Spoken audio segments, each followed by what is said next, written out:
오늘 말씀은 실제적으로는 10장 후반절부터 11장 전장을 나오는 말씀이지만 본문이 너무 길어서 본문을 좀 줄였습니다. 지금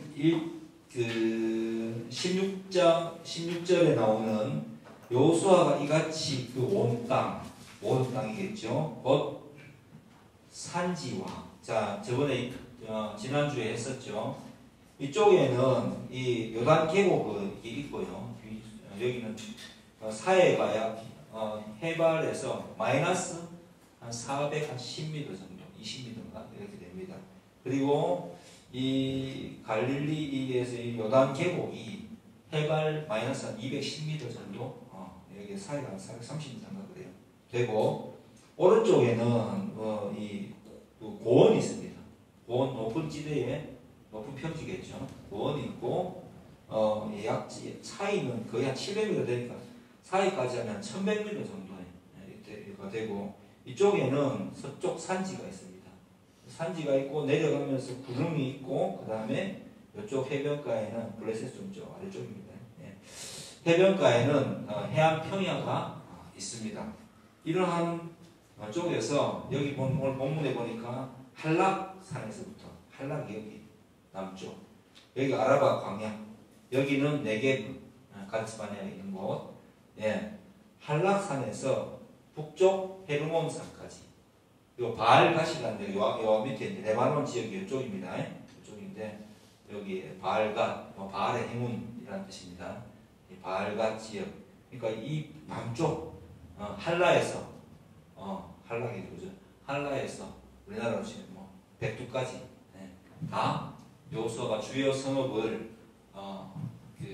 진멸하지 아니한 성읍이 없었고 다 정복했다 이렇게 했고,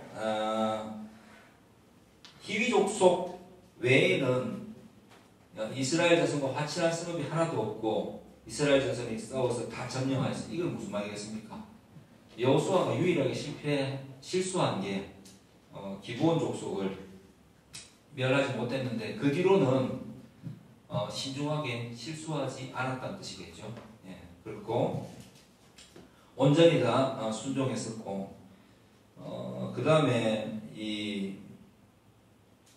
이스라엘 자손의 땅에는 22절 아낙 사람들이 하나도 남지 아니하였고, 이 아낙 사람들은 누구입니까? 어디에 나옵니까? 민수기에 보면 나오죠. 민수기 13장 33절 한번 가보시면, 민수기에 가보면 이 아낙 사람이 누군지 알 수 있습니다. 누구의 후예냐면은 네피림의 후예, 아주 거인들이라고 지난주에 제가 말씀드렸죠. 거기서 네피림 후손인 아낙 자손의 거인들을 보았나니 우리는 스스로 보기에도 메뚜기 같으니 그들이 보기에도 그와 같았을 것입니다. 이렇게 이제 이야기를 합니다. 그러니까 이 아낙 사람들을 등장시킨 이유가 그때 가데스 바네아에서 정탐할 때 이들을 보고 완전히 겁먹은 거예요. 이제 이 블레셋 지역 뒤에 보면 가드와 가사와 에글론 이쪽은 그 가나안 땅이 아닙니다. 이쪽 아래쪽으로 블레셋 땅에 속한 블레셋 쪽으로 완전히 쫓아내었다는 이야기입니다. 밑에 나오죠, 그죠? 그 붙여주시던 날에 아낙 자손도 멸망시키고 남아있는 사람들은 다 어디로 갔느냐 하면은 가드와 가사와 가드와 아스돗에만 남았다. 이게 이제 이거는 가나안 땅이 아닌 거예요. 좀 쫓겨 갔다는 이야기입니다.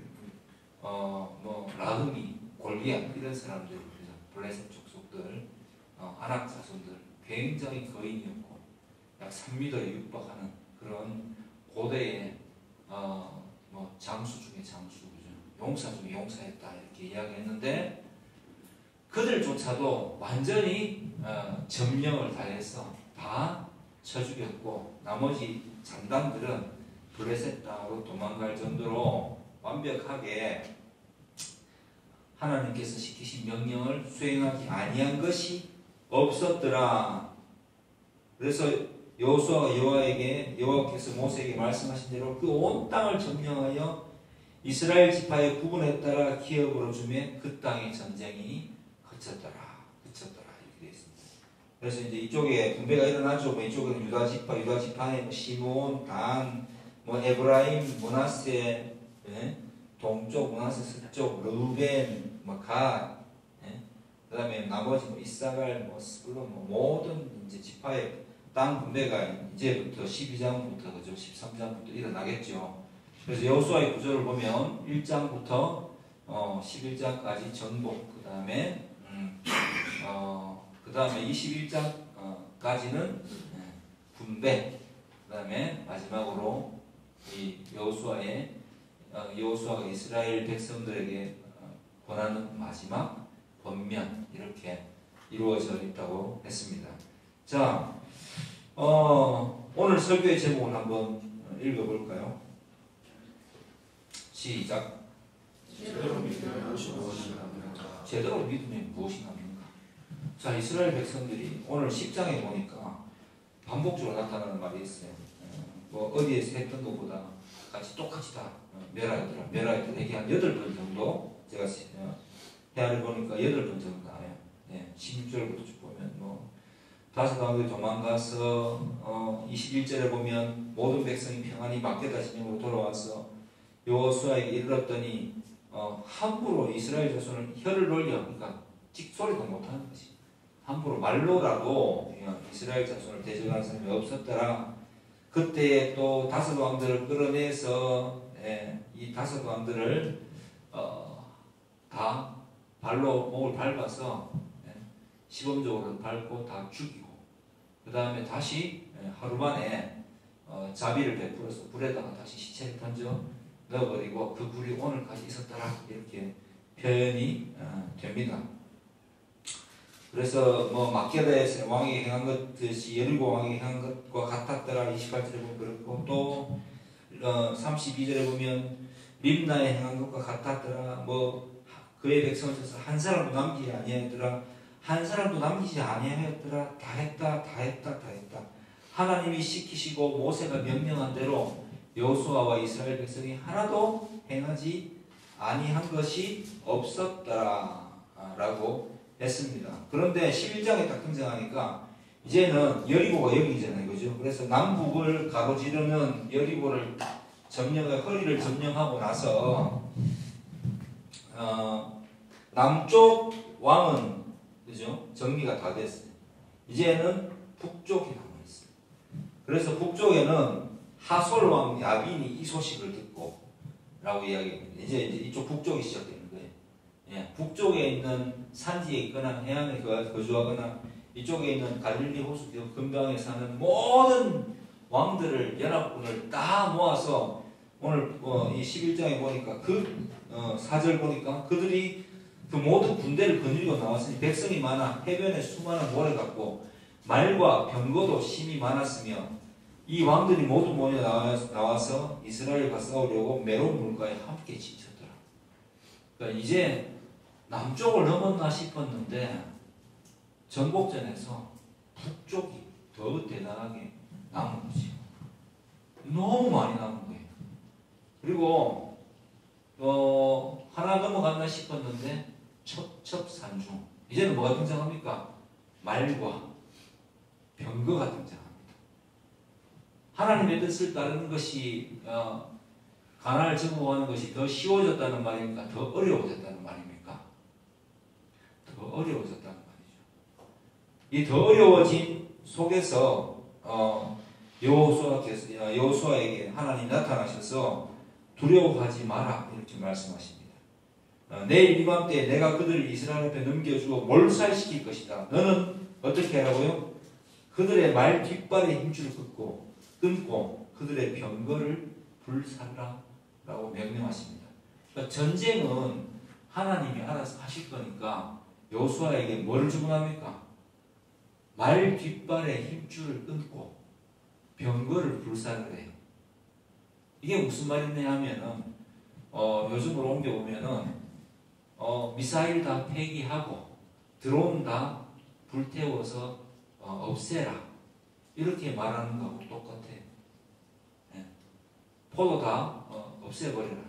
내가 이들을 진멸할 것이니까 이 우수한 무기들을 다 없애버려라 이렇게 말씀하십니다.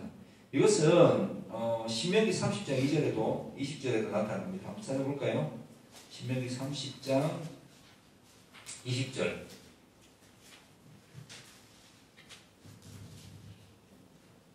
30장 병거에 관한 게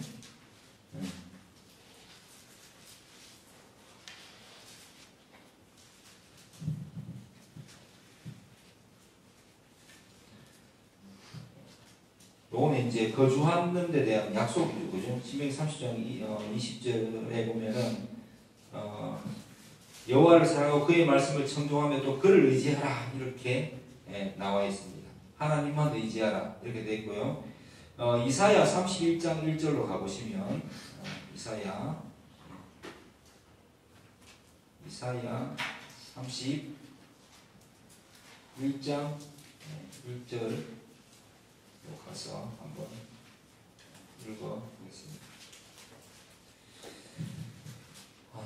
시작. 신약 구약 성경 1003페이지 제가 하는 성경으로 시작. 도움을 구하러 애굽으로 내려가는 자들은 화 있을진저 그들은 말을 의지하며 병거의 많음과 마병의 심히 강함을 의지하고 이스라엘의 거룩하심을 공모하지 아니하며 여호와를 구하지 아니하니 하나니 여호와께서도 지혜로우신즉 재앙을 내리실 것이라 이렇게 말씀하십니다. 또 사무엘하 8장 4절에 가면 다윗이 사무엘하 8장 4절 3하입니다. 3하 8장 4절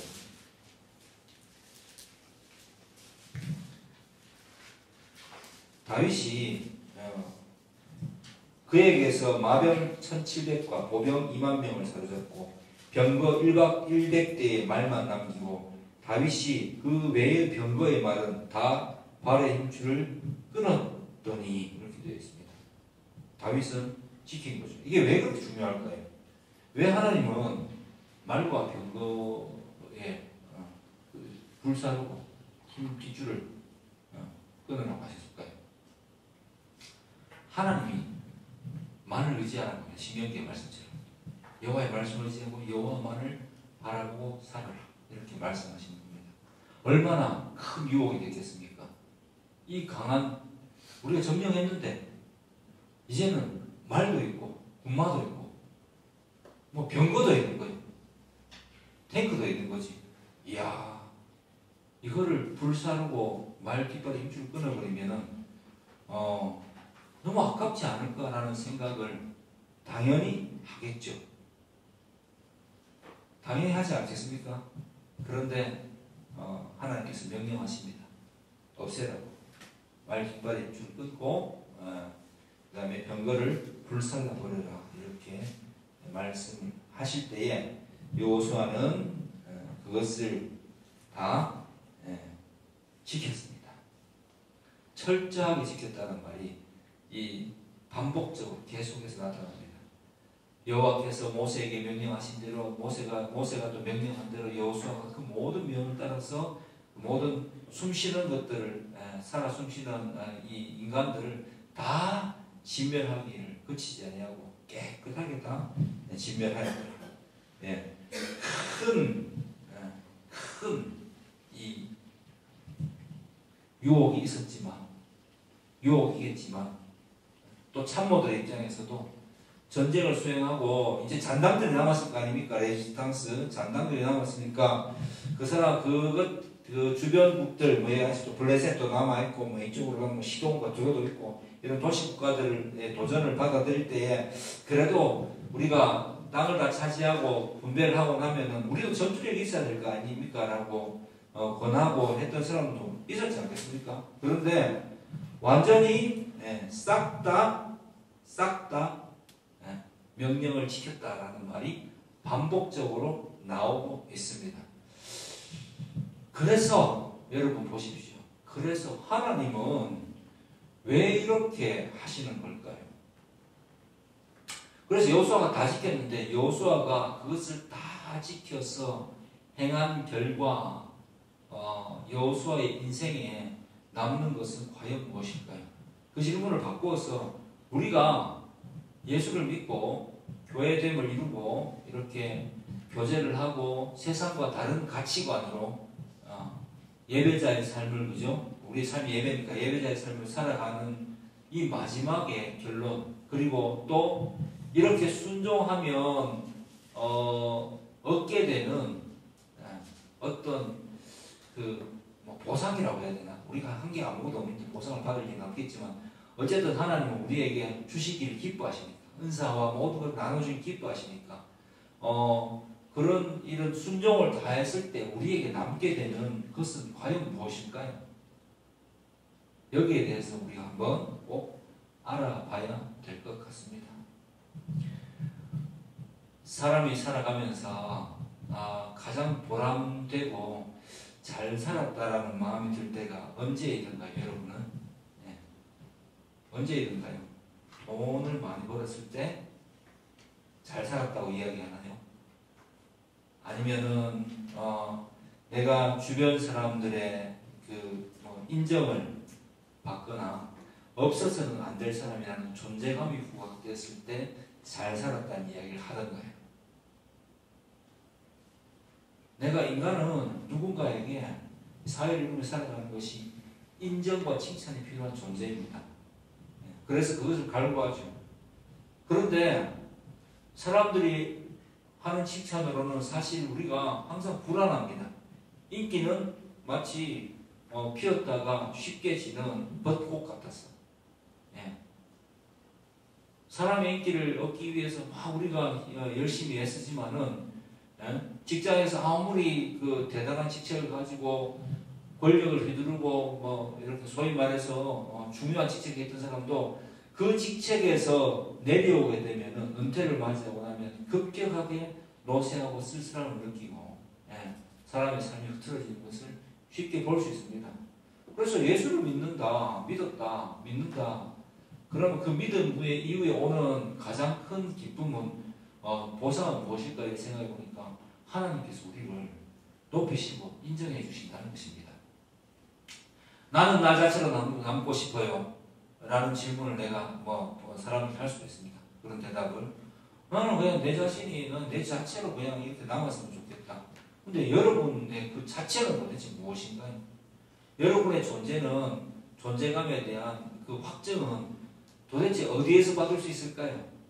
창조주 하나님만이 그 존재에 대한 확증을 해 주실 수가 있습니다. 여러분 이 이야기를 절대로 놓치지 마세요.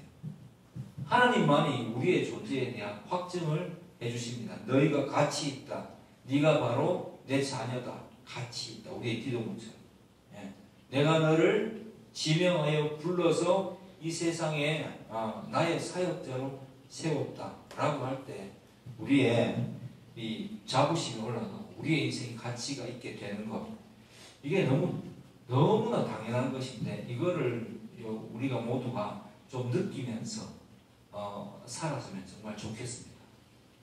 근데 그렇게 느끼면서 살려고 하면은 많은 유혹이 따르고, 그죠? 말과 병거에 이 이스라엘 백성이 그것들을 불사르고 힘줄 끄는 것처럼 정리해야 될 것이 많고요. 결단해야 될 것이 많습니다. 그리고 그것은 분명히 이 말과 병거에서 볼 수 있듯이 우리가 볼 때는 괜찮아 보이는 것들을 정리해야 될 때가 너무도 많아요.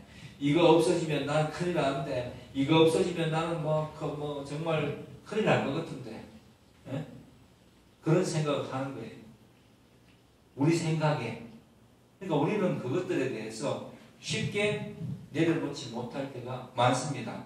그러면 그 사람의 인생은 어떻게 전개가 되는지 아십니까? 차라리 안 믿으면 다행인데, 믿게 된 이후에는 그 사람의 인생은 하나님 안에 있으니까 하나님께서 그 사람의 인생을 완전히 순종하고 복을 받을 수 있도록 그 사람에게 시련을 주십니다. 자녀니까.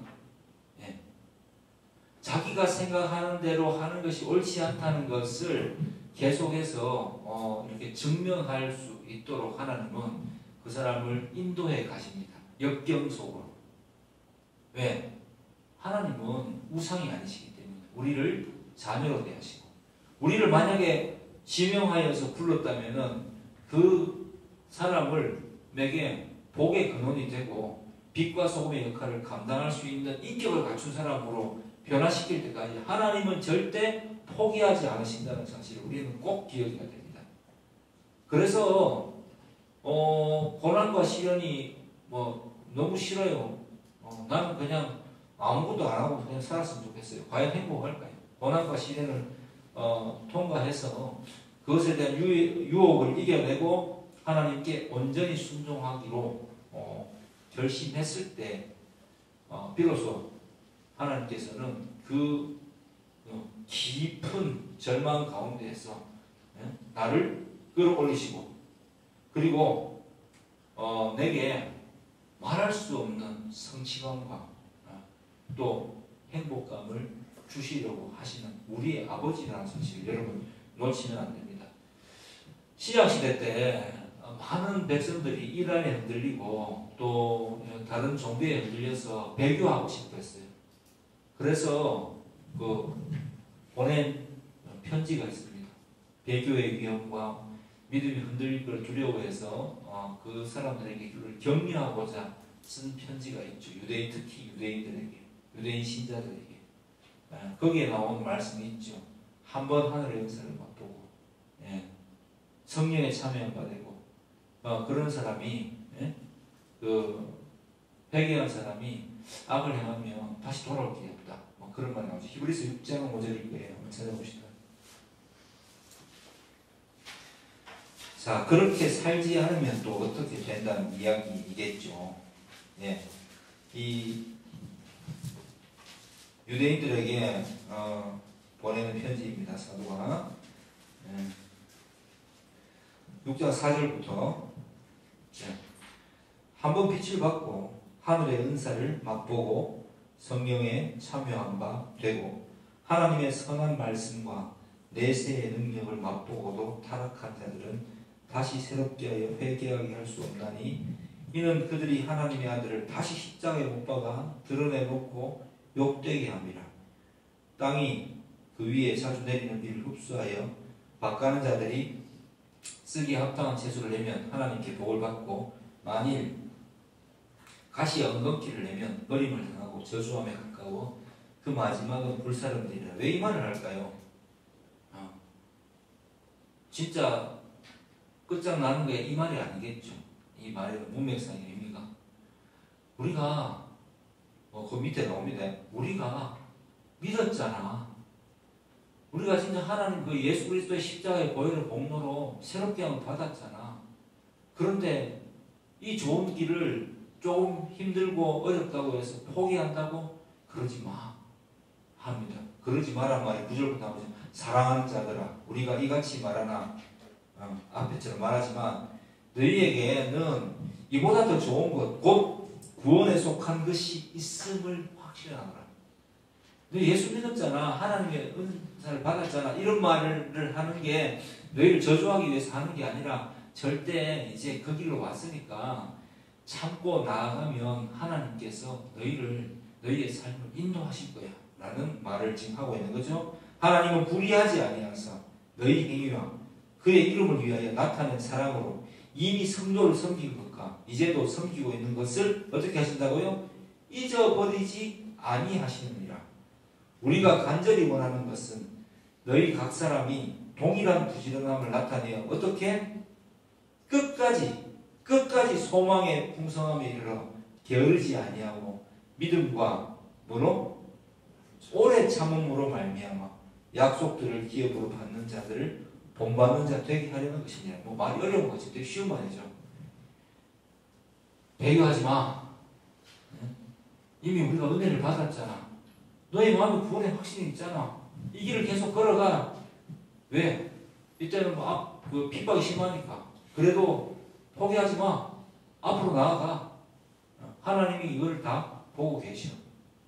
우리를 선한 길로 인도하실 거예요. 그 끝에는 뭐가 있다? 영원한 평안과 그리고 그 과정 속에는 하나님이 주시는 전적으로 위로 순종할 때에 하나님 주시는 위로가 있다. 발견을 충분히 할 수 있다. 매일 말씀으로 인도받을 수 있다. 우리의 가치관이 날마다 새롭게 될 수 있다. 그리고 그 말씀에 순종하게 할 때에 순종하는 그 순간에도 내 자신이 스스로 대견해지는 기쁨을 여러분 누리시기 바랍니다. 여러분 한번 순종해 보세요. 아 이게 정말 아깝고 내가 이거 하면은 진짜 내가 손해보는 것 같은데 그래도 우리 마음속에 성령께서 말씀하시죠. 그죠? 어떤 말씀을 주시면서 그래도 이렇게 하는 것이 예수 믿는 사람이 하는 일이야 라는 경험을 다들 하시잖아요. 그렇게 될 때 아멘 하고 그렇게 하기로 결심만 하지 말고 결심하고 그대로 행함까지를 믿음이라 합니다. 순종을 하게 되면 여러분 마음에 제일 첫 번째 드는 생각이 뭡니까? 대견함이 들죠. 스스로가 대견한 거예요. 나 좀 멋있는 듯 이런 생각이 들겠죠. 그런 거 안 해봤어요? 네. 꼭 해보시기 바랍니다. 나 좀 멋있는 듯, 나 좀 잘하는 듯. 네. 분명히 하나님 말씀대로 이 말씀대로 주는 것이 받는 것보다 복이 있다는 말씀이 정말 믿어져요. 네. 나 좀 괜찮은 듯. 그 뒤에는 뭐가 됩니까? 네. 또 좀 힘들어지면 이게 하나님 뜻이 아닌가 이러지 마시라고. 예. 참고 나아가다 보면 믿음의 결국 구원을 받으리라. 이 구원이라는 게요. 예. 현실 속에서는 어떻게 나타나면 됐습니까? 스스로에 대한 그 성령께 주시는 확증으로 나타납니다. 잘했어. 이게 맞는 거지. 그리고 현실 속에서도 또 하나님 인도하시기 때문에 이 일이 잘 풀렸고 평화와 위로가 가득한 상황으로 나타나게 됩니다. 뭐 이걸 했는데 내가 뭐 우상을 섬기듯이 뭘 했는데 뭐 기도를 많이 했는데 뭐 안 풀린 일이 풀렸다 이런 게 아니라 내가 말씀의 가치관으로 따르고 그대로 결심하고 누가 보더라도 누구 옆에서 봤을 때 이런 거 있잖아요. 찝찝한데 이렇게 해도 괜찮을 것 같은데 그런데 왠지 좀 찝찝한데 또 다른 둘 다 괜찮은 길인데 요거를 생각하면 내가 손해도 좀 덜 보는 것 같고 그런데 말씀에 비추어보고 왠지 뭔가 마음 찜찜해. 내가 예수 믿는데 이렇게 선택하면 근데 이쪽을 선택하면 내가 손해를 보는 것은 확실한데 그런데 그래도 이렇게 하는 것이 맞지 않을까라고 맞지 않나라고 생각할 때에 그런 생각을 하면은 그런 생각을 하는 게 뭐예요? 기도예요. 기도. 그런 기도를 하면은 그것을 생각할 때에는 그 방법을 생각할 때에는 마음의 평안과 위로함이 있어. 네, 생명과 평안의 응답이 옵니다. 그렇게 될 때 어떤 길을 선택해야 되냐? 보통은 다 첫 번째 길을 선택합니다. 놀랍게도 손해보기 싫어서. 그런데 그렇게 되면 그것이 깨어질 때까지 끝까지 하나님은 끝까지 그걸 깰 때까지 그 상황을 주신다는 사실 여러분 살아보면 압니다. 믿어보면 알고요. 그걸 극복하지 못하죠. 그러면 그 상황을 계속 주십니다. 그게 제일 많이 나타나는 게 뭘까요?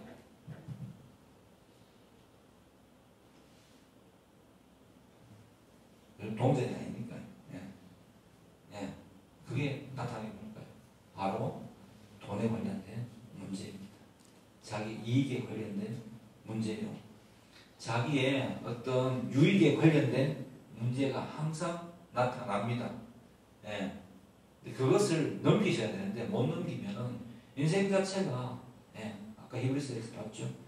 인생 자체가 힘들어요. 믿었는데 완전히 순종해야 되는데 자아가 남아있어요. 내가 남아있다. 예. 그리고 내가 생각하는 어떤 내 그 가치관이 남아있어요. 변화되지 않는 거지. 그러면 그게 변화될 때까지 계속 하나님은 사람 막대기와 인생 채찍으로 훈계하시며 끌고 오십니다.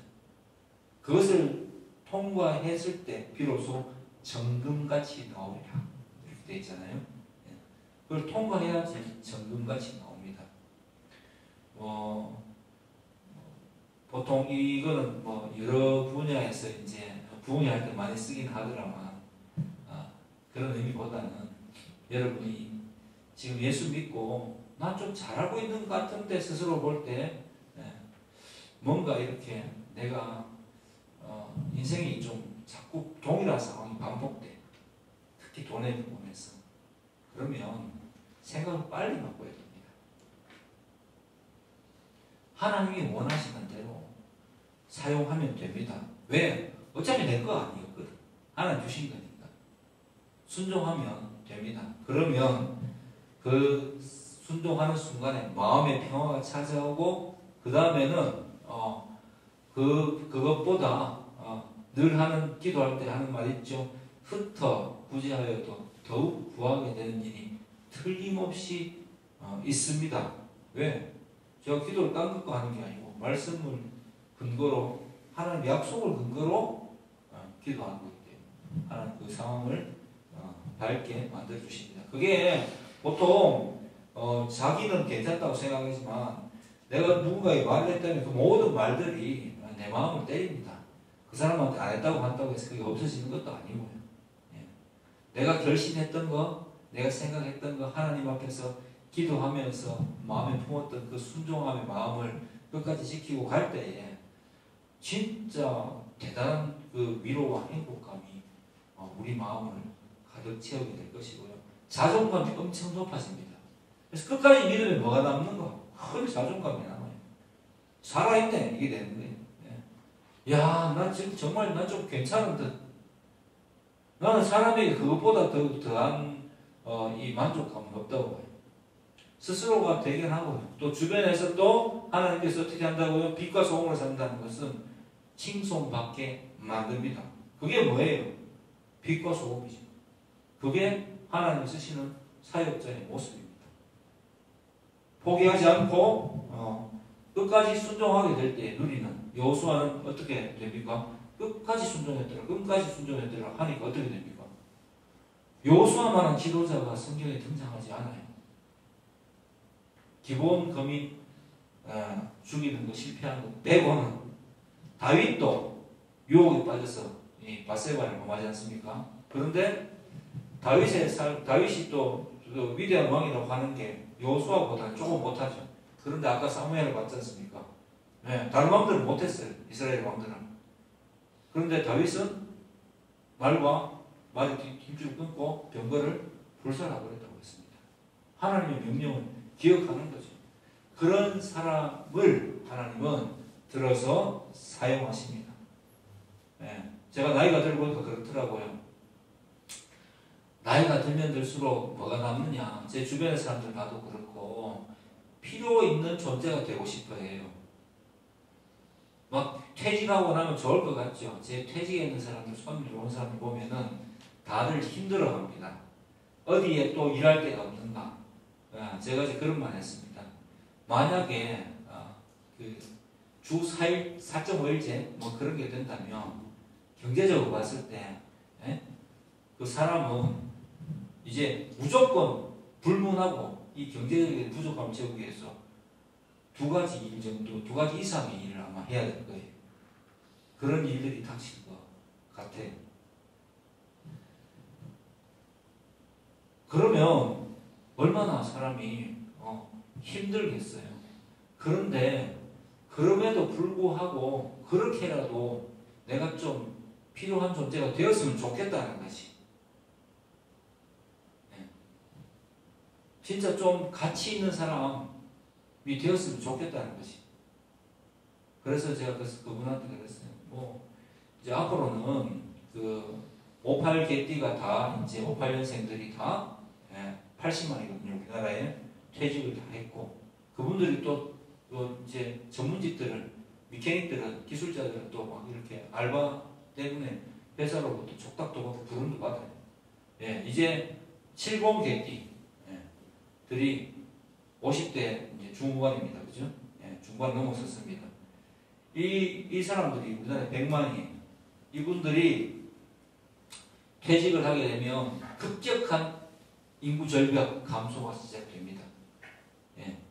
그래서 오히려 일할 때가 많을 거니까 그 기술을 놓치지 않고 계속해서 몸 관리 잘하면서 버텨내세요. 그러면 뭐 또 여러 군데서 아마 부를 겁니다. 그렇게 이제 이야기를 했습니다. 사람들이 원하는 그거예요. 가치 있는 존재가 되고 싶어요. 예. 편하고 싶어 하는 게 아니라 말은 뭐 죽을 것 같다 힘들다 이렇게 말하는데 가만히 들어보면 내가 그만큼 일당이 세고 내 그 회사에서 가치 있는 존재가 되었다는 걸 자랑하고 싶어 하는 게 사람 마음이더라고요. 예. 자본주의 사회에서 뭐 가지고 증명하겠습니까? 괜찮은 그 급여를 받고 가치 있는 존재가 되었다는 것으로 자기의 그 존재 유무를 따지더라고요. 그리고 열심히 일하던 세대니까 나이가 들어서도 그 시장에서 직장에서 퇴출당하는 것을 굉장히 두려워합니다. 그렇게 죽을 것 같이 일했는데도 결국은 일을 해서 뭘 하고 싶은 걸까요? 그냥 돈을 버는 거게 다 하겠습니까? 절대 아니에요. 자기의 가치를 인정하고 싶어요. 자기가 살아있는 이유 거기서 찾더라고요. 저 또한 거기에 대해서 깊이 동의합니다. 그런데 하나님께서는 그것을 우리에게 주시겠대요. 우리 존재 자체를 사랑하시고 우리가 예수를 믿고 또 세상 사람들과 구별해서 거룩하게 하신 이유가 우리의 자존감을 높여주시고 우리를 그 높아진 자존감으로 하나님께 찬양하게 만들려고 우리를 부르셨답니다. 오늘 금방 10편 40편 찬양했잖아요. 주를 의지하고 교만하지 않으며 거짓에 치우치지 아니하면 복이 있으리라. 여호와 나의 주여 주는 크신 권능의 주라. 주의 크신 권능으로 우리들을 사랑해 주시사 그러니까 새 노래로 우리가 하나님을 찬양하는 거예요. 내 인생에서 하나님께서 역사하심으로 내가 자존감이 올라가고 내가 가치 있는 존재가 됐다는 것을 하나님 안에서는 확실하게 증명받을 수 있기 때문에 그 기쁨은 여러분 정말 상상을 초월합니다. 여러분이 사회에서 혹은 뭐 바깥에 이제 우리가 나이가 들어가면서 따라서 왠지 쓸모없는 존재가 돼가는 거 있잖아요. 그럴 때에도 하나님은 우리를 향해서 말씀하십니다. 그래도 너는 내 자녀이기 때문에 너는 가치 있는 존재라고. 그리고 내가 뭘 할 수 있겠습니까 주님 하면서 기도할 때 그 봐 지금 네가 지금 나에게 기도하고 있지 않느냐. 나와 관계를 가지려고 계속해서 버티고 있지 않느냐. 이게 바로 우리가 노년에 또 해나가야 될 일입니다. 말씀을 읽고 말씀을 깨우치고 하나님께 기도하고 내 인생에 대해서 하나님 함께 하심을 기뻐하는 삶을 끝까지 누리는 것. 이게 하나님께서 우리에게 원하시는 삶이라는 걸 여러분 꼭 기억하시기 바랍니다. 전도서에 보면은 이렇게 되어 있죠. 정결할 때에 너의 창조주 하나님을 여호와를 기억하라. 정결할 때는 왜 그렇게 중요하냐면요. 지금부터 예수를 온전하게 믿으면 하나님께서 여러분의 자존감, 여러분의 가치를 엄청나게 올려주실 거예요. 모든 사람이 볼 수 있도록 여러분을 사용하실 것입니다. 모두가 볼 수 있도록. 모두가 여러분을 통해서 하나님이 살아계심을 발견하고 모두가 여러분과 이야기함으로써 위로를 받게 되고 모두가 여러분의 간증을 들으면서 자신의 인생에 대해서 심각하게 고민하게 되는 지경에 이르도록 여러분을 사용하실 것입니다. 기왕이면 그렇게 쓰임받고 싶지 않습니까? 그래서 오늘 뭐 본문에 보니까 또 신기한 거 하나 있죠. 가나안 백성은 그러면 왜 그렇게 진멸하시나? 로마서 9장에 나오잖아요. 주는 통회장이시라고. 예. 그냥 하나님께서는 이 약속을 이루시는 분이라는 것을 이 가나안 족속의 진멸을 통해서 보여주시는 겁니다. 예. 약속하신 것. 함의 아들 가나안이 그 형제의 종의 종이 되기를 원한다는 그 약속을 이루시고 왜 그걸 이루는 게 그렇게 중요할까요? 모세의 명령을 따르고 그것을 약속을 이루시는 모습을 보여주는 게 하나님께 왜 그렇게 중요할까요? 하나님 우리에게 미쁘시다, 신실하신 분이라는 그 칭찬을 받으시기 원한대요, 신이. 예. 그리고 우리가 하나님을 계속 칭찬하기를 원하시는 놀라운 인격적인 분이십니다. 그래서 우리에게 그렇게 신실하게 약속을 지키시는 것입니다. 우리가 왜 구원을 받았습니까? 잘나서? 아니요. 아무 조건 없이. 그냥 하나님이 우리를 사랑하기로, 교회로 부르시기로 결심하셨기 때문에 우리는 지금 이 자리에서 예배하고 하나님을 기뻐할 수가 있는 것입니다. 마지막으로 한번 우리가 찾아볼 말씀은 로마서 10장 2절부터 10절까지 말씀입니다. 여러분에게 제가 읽어 드릴게요.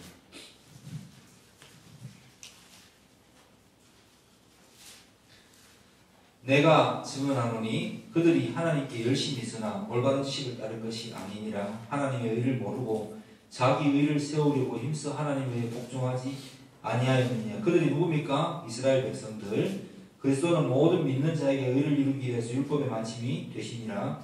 모세가 기록하되 율법으로 말미암는 의를 행하는 사람은 그 의로 살리라 하였거니와 믿음으로 말미암는 의는 이같이 말하되 네 마음에 누가 하늘에 올라가겠느냐 하지 말라 하니 올라가겠느냐 하면 그리스도를 모셔 내리려는 것이요 혹은 누가 무저갱에 내려가겠느냐 하지 말라 하니 내려가겠느냐 하면 그리스도를 죽은 자 가운데서 모셔 올리려는 것이라. 그러면 무엇을 말하겠느냐? 말씀이 네게 가까워 네 입에 있으니 네 마음에 있다 하였으니 곧 우리가 전파하는 믿음의 말씀이라. 네가 만일 내 입으로 예수를 주로 시인하며 또 하나님께서 그를 죽은 자 가운데 살리신 것을 네 마음에 믿으면 구원을 받으리라. 사람이 마음으로 믿어 의에 이르고 입으로 시인하여 구원에 이르느니라. 아멘. 하나님께서 우리에게 원하시는 것은 하나님의 의를 세우는 삶을 살기를 원하시는 겁니다. 우리의 자존감은요, 우리를 증명하려고 할 때 사람들에게 절대로 그게 먹혀들지 않아요. 내가 얼마나 잘났는지, 내가 얼마나 대단한지 습관적으로 말하는 사람들이 있어요. 내가 말이야, 내 생각에는 말이야. 네? 그런데 하나님께서 그런 사람들에게는 오히려 더 고난 속으로 더 몰아넣어서 그런 말을 못하게 하시는 쪽으로 자녀라면 인도하십니다. 자녀라면. 그 사람이 하나님 자녀라면 틀림없이 그렇게 인도하세요. 겸손하게 만드시죠. 오히려 내가 부족한 존재라는 것을 깨닫고 그냥 난 별거 아니라는데 근데 그 별거 아니라는 게 교만스럽게 말하면 안 되고 난 진짜 생각해보면 하나님의 은혜가 아니면은 사실 난 대단한 존재가 아닌 건데 이렇게 진짜 주님의 은혜 때문에 지금까지 왔습니다. 내가 아무리 열심히 노력한다고 해도 주께서 보내주시지 않고 주께서 누군가를 통해서 나를 사용하지 않으시면 누군가가 나를 불러줄 일이 있겠습니까? 내가 가치 있는 존재가 될 수 있을까요? 삶의 모든 상황 속에서 다 동일합니다. 근데 우리는 이 마음에 결핍이 있으면 자꾸 자기가 부족하지 않다는 말을 자꾸만 하려고 해요. 내가 그래도 좀 대단한 존재야 이걸 자꾸 드러내려고 합니다. 이스라엘이 그랬단 말입니다. 그러면 네 의는 네가 먹어 이 녀석들아 이렇게 이야기하는 게 율법으로 말미암는 율법에서 그냥 그죠? 율법으로 살면 된다 이 이야기. 네가 그렇게 생각했으니까 그렇게 해라. 그런데 믿음으로 말미암는 의는 하나님의 의를 드러내는 것이다. 예. 그래서 예수 그리스도께서 나를 위하여서 죽으시고 부활하심으로써 지금까지 나를 살리고 있고 살게 하셨으니 이제 앞으로는 끝까지 견딤으로써 그 가치관을 포기하지 않고 살아갈 때에 하나님께서 내게 놀라운 평화와 나를 사용하실 것이라는 그런 생각을 가지고 하나님의 의를 위하여서 살아라라고 이 바울은 로마서에서 말하고 있는 것입니다. 그래서 매 순간 뭐라고요? 사람이 마음으로 믿어지죠. 의에 이르는데 또 뭐가 중요하다고 했습니까? 입으로 시인한다는 것이 무슨 말이겠어요? 저 예수 믿어요. 이 말을 하라는 그 단순한 의미가 아니라요. 매 순간에서 모든 사람 앞에서 그죠? 문맥상 그렇잖아요. 하나님이 하셨습니다. 하나님께서 나를 인도하시는 거 있는 것입니다. 내가 지금 이렇게 된 것도 가만히 생각해보면 있을 수 없는 일인데 희한하게 내가 예수 믿고 나서 이런 좋은 일이 생겨나고 있습니다. 이게 뭐야? 입으로 시인하는 믿음입니다. 그래서 저는 삶의 예배자가 되지 않을 수가 없습니다. 그래서 저는 예수를 믿지 않을 수가 없습니다. 그래서 저는 예수를 부인할 수가 없습니다. 라는 게 사람이 마음으로 믿어 의에 이르고 입으로 시인하여 구원에 이른다는 말의 참된 의미라고 저는 선포하고 싶습니다. 마음으로 믿어 의에 이르고 입으로 시인하여 저는 예수 믿습니다. 이 말을 하고 저는 그러면 이제 천국 가는 거지, 이 말이 아니라니까요. 예. 이스라엘 백성들이, 유대인들이, 예수 믿지 않는 유대인들이 끝까지 율법에 말이야, 율법에 의하면 그게 아닌데 말이야, 이런 말을 계속 했다고. 예. 우리나라 역사 속에서도 또 설교 기록입니다. 우리나라 역사 속에서 그런 일이 있습니다. 우리가 세계의 상황을 모를 때 우리는 조선시대에는 끝까지 영남 사업파들, 우리 지방의 이 조상들이 무슨 이야기를 했냐면은 쇄국 정책을 지지하고 쓸데없는 그 짓을 하지 말고 소중화, 중국도 포기했는 거죠. 명나라 때 포기했는 소중화, 중화 사상에 중국도 허물어졌지만 우리는 마지막 중화 사상을 지킨다는 의도로 완전 사대주의에 철저히 물들어 있는 사람들이 상소를 올리고, 그죠? 예, 개화한다 그러니까 주요 조약을, 수호 조약을 서로 조약을, 근대 조약을 맺는다고 하니까 들불처럼 일어나서 반대를 했답니다. 그러면 그렇게 살아야 되는 거죠. 세계가 어떻게 돌아가는지도 모르고, 예, 서로 이익과, 그죠? 산업화의 물결이 막 오고 있지도 모르고 변하는 시대를 보지 못하고 그렇게 끝까지 꼰대처럼 자기 생각만 하고 자기 주장만 하고 살았다는 겁니다. 그 시대에서. 근데 그 사람들 입장에서 그게 옳았겠지. 근데 이제 지나고 나서 오늘을 보는 우리가 역사를 바라볼 때 그 사람들만큼 참 어리석은 사람이 있을까? 참 안타까운 조상들이라고 생각이 되더라고요. 저는 그 강의를 들으면서. 네. 이렇게까지 사대적이었나? 그래서 조선이 많았을 때 조선의 망함을 싫어하는 사람은 아무도 없었대요. 슬퍼한 사람이 아무도 없었대요. 나라 이런 슬픔은 있는데 조선이라는 국호가 망한 것에 대해서는 모두가 다 슬퍼하지 않았다고 합니다. 그리고 아시다시피 독립된 국가를 우리 스스로가 하는 것이 아니라 청나라에 있는 그 이용정이라는 장수와 그 다음에 일본이 서로 그죠? 주도해서 외국의 어떤 그 어필을 받으면서 미국과 조약을 맺으면서 결국 독립으로 나아갔대요. 되게 웃긴 얘기죠. 그리고 독립국가로 조약을 맺기 시작하더라고요. 우리도 마찬가지입니다. 우리 스스로의 생각에 옳다 하는 것에 사로잡혀 있으면요, 하나님의 시각에서 나를 자기 객관화하지 못하면 계속 진짜 답답한 율법주의적 신앙 속에서 살아야 됩니다. 그런데 신앙의 자유, 예수 안에서 자유 누린다는 것은 뭐냐면요, 하나님의 큰 시각에서, 오늘 정치 이야기 했잖아요. 하나님의 큰 이 세상을 움직여 나가는 성경적 말씀의 시각에서 이 세상을 바라볼 수 있는 사람이 되고요. 그리고 내가 어디쯤 내가 서 있고 내가 지금 하는 생각은 이 큰 생각에 비추어 보았을 때 옳은지 그른지를 객관화시켜서 판단할 수 있는 사람이 된다는 것을 의미하는 거라고요. 그게 뭐라고요? 마음으로 믿는다는 말에 더 좀 큰 뜻일 것입니다. 대의적인 뜻이겠죠. 그리고 그 상황 속에서 내가 하나님의 자녀로서 이 오늘을 살아내고 있고 내게 일어나는 모든 일이 필연적인 거죠. 우연은 없어요. 성도에게. 필연적으로 일어나는 이 모든 일 속에서 하나님이 나와 함께 하심을 고백하는 것. 왜? 내 스스로를 고백하는 것이 아니고 누구예요? 내가 만나는 모든 사람들에게 고백하는 거예요. 고백하는 것이 바로 뭐다? 입으로 시인하는 것입니다. 그리고 그 속에서 일어나는 많은 상황들, 그게 고통스러운 상황도 있을 것이고 좋은 상황도 있을 것인데 그런 것들을 감내하는 것, 참는 것이죠. 그게 바로 믿는 자의 삶의 실체예요. 그 끝에 주어지는 것은 뭐다고요? 예. 한번 같이 해볼까요? 높은 자존감. 누가 인정해 주시는? 하나님이 인정해 주시는 높은 자존감. 예. 자존심 말고 높은 자존감. 내가 너를 지명하여 불렀나니 너는 내 아들이라. 주여 맞습니다. 나는 주님께 부름받은 나는 하나님의 자녀입니다. 라는 이 높은 자존감, 세상이 어쩌지 못하는 놀라운 사람으로 변화될 것입니다.